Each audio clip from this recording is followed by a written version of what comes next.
Good morning mga kanukis.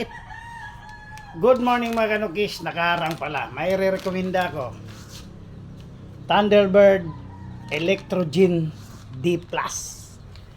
Mayroon itong electrolytes plus dextro powder plus multivitamins from A to Z plus glycine.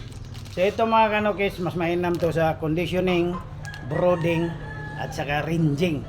So lalong-lalo na pabago-bago ngayon panahon, ulan-init. So mainam to. Electrolytes, dextrose and multivitamins. Oh yeah.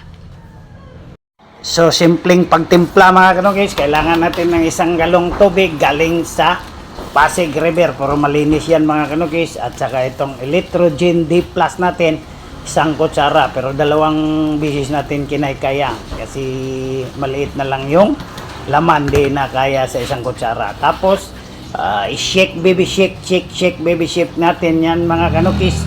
At saka ipapainom natin doon sa ating mga alagang naka-rinse. Lalong-lalo na sa tag-init, stress sila mga kanukis, pabago-bagong panahon. Oh yeah! May link sa comment section paano mag-order mga kanukis. Painom time na mga kanukis. Oh yeah!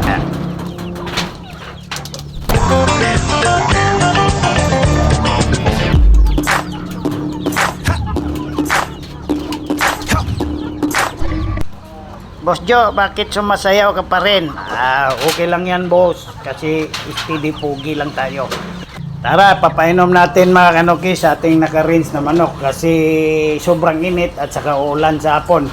Stress yung manok at saka dehydrated. So kailangan i-hydrate natin. Oh yeah!